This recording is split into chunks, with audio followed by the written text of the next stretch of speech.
1. A little backstory. I'm a 17-year-old 4'11" girl. I work at a Journeys, not naming the city or mall.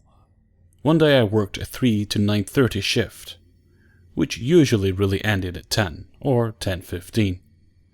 It was around 8 and the store was a tad bit slow. It was just me and my old co working. A very tall man walked into the store. Nothing threw me off about him, so I approached him, trying to make a sale. He sort of cornered me in the back of the store because I brought up how much I liked his Jordans and he talked my ear off. I kept hinting I had to get back to work and finally I dismissed myself. He said he promised to come back into the store and say goodbye to me. Later into closing, he hadn't come back.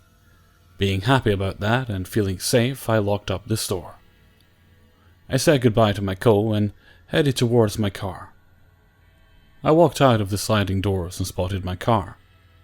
I started walking towards my car and noticed a car running parked in the middle of the aisles of the parking lot where my car was. I slowly acted like I was calling my dad since the windows were down. "Hey Dad, how are you doing?" I said loudly enough for the car to hear. The car slowly pulled out of the parking lot and turned in an opposite direction to the way I was going. Fast forward about a month later. I had forgot about the incident. I was working with the same co and I was in the back, working on shipment. My co, let's call him Brandon, not his real name, called me out front. Apparently a customer was asking me by name. Not really making a huge deal about it because I have regulars that want me to sell them. I walked out from behind the counter and my blood froze and my face went pale. The man was sitting on a chair with a van skate high in his hands. As soon as I walked up to the counter, he jumped up and almost threw me the shoe. "Hello, Elise. Do you have this in a size 12? I shrugged and ran back into the back and looked for his shoe. I mean, a sale is a sale, right? I decided this guy is fucking creepy, so I walked back to the front and lied, saying we didn't have his size. And his face dropped, and he looked mad. "I can check who has them around us, though." He agreed, and I brought him to the register, and we looked, but he kept inching closer to me. Brandon noticed something wasn't right, so he came up and said something along the lines of, "Hey dude, they have it there, bye." Once he left, Brandon told me if he ever comes back in the store to go into the back room and wait for him to leave. He told me he waited forever to ask for me, like he was waiting for me or something, and that he always walks by leering in like he's looking for me. Now, a few weeks later, there were only girls in the store. I was helping these cute boys and flirting a tad bit, and I heard someone walk into the store. I had a baseball cap on, so when I turned around, and the man was standing in the front looking around for, no, not shoes, but for me. One of the girls started helping him, and the whole time he was looking around for me. I kept my face covered as much as I could with my cap.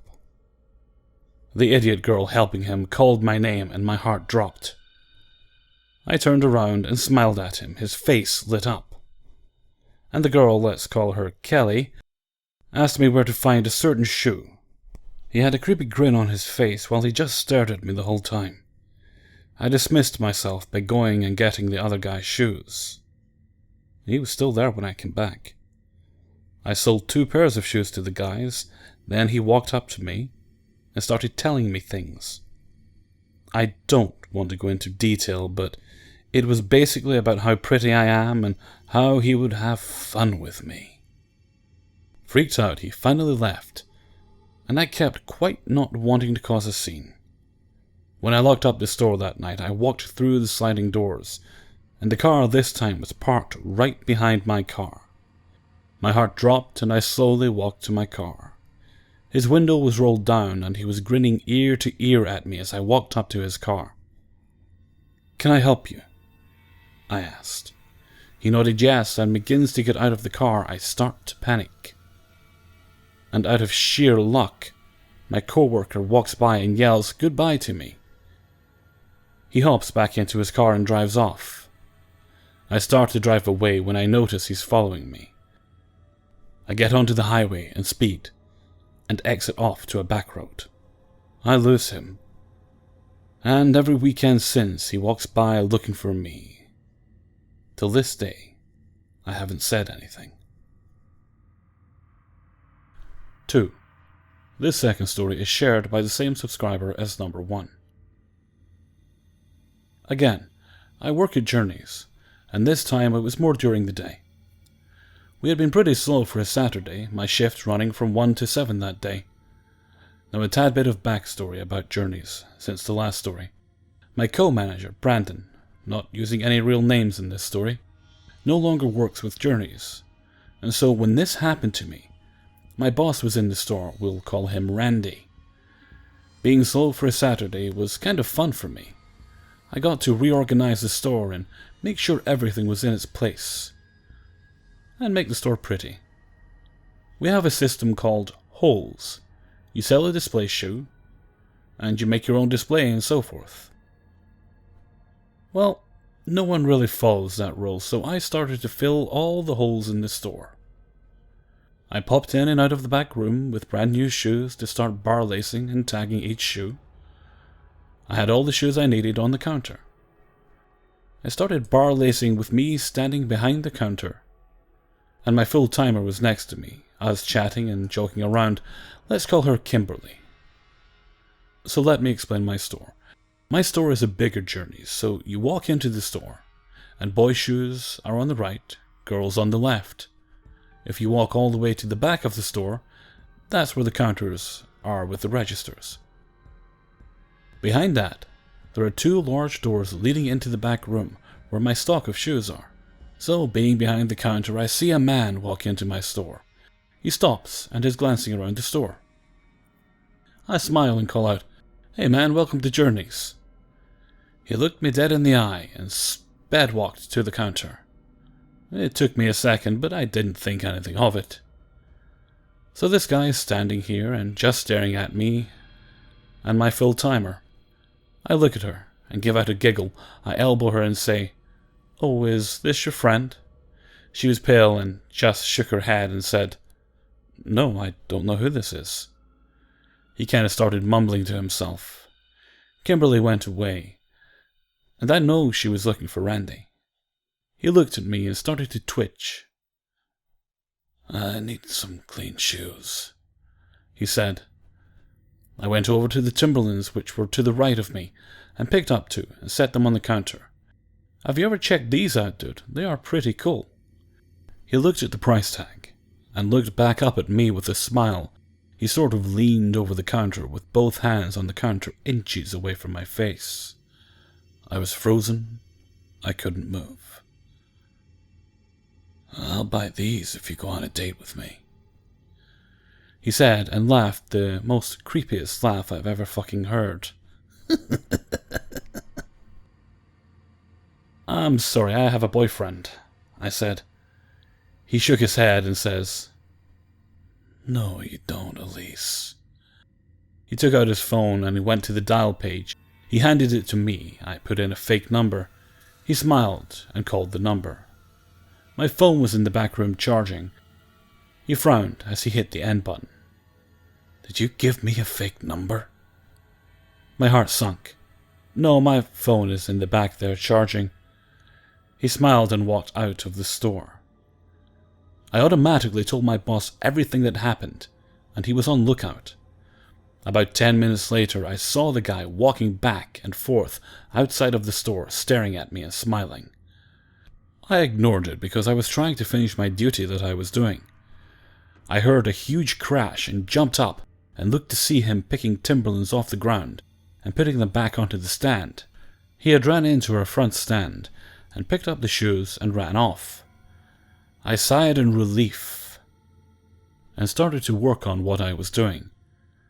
I heard someone come into the store about 5 minutes later and looked up to see he had come back in and was talking to one of the guy employees, pointing at the shirts. Thank God I'm 4'11", and no one can see me behind the register. I ducked into the back room and sat for about 5 minutes. I walked back out and he was standing at the counter. He shot his head towards me and stared at me while I walked to the front of the store and stood by Randy. I hear laughing and turn around to see this fucking guy is shirtless and putting on the shirt he had just bought. After he walked out of the store with that creepy-ass grin on his face, staring at me, Randy looked over at me and told me to take a lunch. So I went to the back and ate while playing games on my phone. 20 minutes into my break, Randy came into the back room and told me that motherfucker had been arrested for sexually harassing girls and being high on bad drugs worse than weed. Later that night, I got a FaceTime from a random number. I opened it, but with my face covered. My heart sank as I stared at my screen. It was that creepy fucker. He had tracked my Facebook down and got my real number. He smiled and laughed. "I told you not to get a new number, bitch. I'm going to cut..." And that's where I hung up. That's the last time I've heard of him. But I still know he's out there. So, creepy stalker drug guy, don't ever come in my store again. 3. So I had something quite terrifying happen a week ago. I am from upstate South Carolina. I was driving to go meet my dad at the mechanics located in an area known to be a bad area. He never gave me an address till I missed my turn a couple of times. So it became clear I'm GPS dependent. I turned around in a notorious bad neighborhood. I will admit, I was on my phone, focused on the GPS, but I was slowing down at a two-way stop. I had full intentions of stopping, I promise. A black SUV with very dark tinted windows and big rims on the tires drove past me as I was slowing down, and the driver laid on his horn. Unsure of why he was upset, I gave him the universal "what the fuck" hand gesture. Nothing obscene. I watched the SUV come to a screeching halt and fly into reverse as I drive through the two-way stop to the red light leading onto a main road with fairly heavy 5 o'clock traffic. The SUV tags behind my car, just about kissing my bumper. Now, my windows are tinted, but not nearly as dark as the SUV, so it's clear I'm a young and fairly small-framed female. I stop at the red light with this idiot on my bumper, laying on his horn. I needed to turn left to get to my dad, but the oncoming traffic was a mile long, so I'm stuck. Stopped with a raging nutcase behind me. I soon realize how bad of a situation I am in when this giant 6'5" asshole gets out of his car, but seems to mess with something before trying to approach my car. I only had one weapon of defense, my switchblade. However, it was in my purse on the floor of my car and I needed to act fast. He gets closer and that's when I knew I had to turn right and just go. I start turning and he runs to his car, wheels screeching, hauling ass to catch up to me. He catches up, not missing a beat. The light turned red. I was petrified with fear, not knowing the intentions of this giant man. Once again, I see his car door fly open in my rearview mirror. I ran the red light as I watched him run back to his car and run the fucking red light too. At this point, I didn't care about the red lights ahead of me. I had to have ran about 5 red lights and he tagged right along. At this point, I was having a full-on panic. This had to go on for 15 minutes. I took a risk and turned back into the bad neighborhood with him still on my tail. I turned left at the next red light, which was to the mechanics where my gun-toting, big ball of muscle dad was waiting. Terrified, I pick up my phone and dialed my dad. What the hell? Dad, I'm being followed and harassed. I'm terrified. Strongman. Dad encourages me to lead him to the mechanics. I get there as fast as I could, never being so happy to see my dad and 5 mechanics standing around waiting to unleash on this asshole. I barely stop the car as I swing my door open and run to him. The driver of the black SUV realized who he was up against and burned rubber getting away. Thank God for Dad. So psycho asshole in the black SUV, let's not meet. Ever. Hey everyone, Hellfreezer here, and thank you for listening to my latest Subscriber Stories video. You will have noticed that at the start of each story, I said a number. Hopefully that will help avoid any confusion. Okay, I've got 4 days worth of material to record, so alas, I cannot ramble as much as I would like to at the moment. So until next time, thank you very much for listening, and take very good care of yourselves.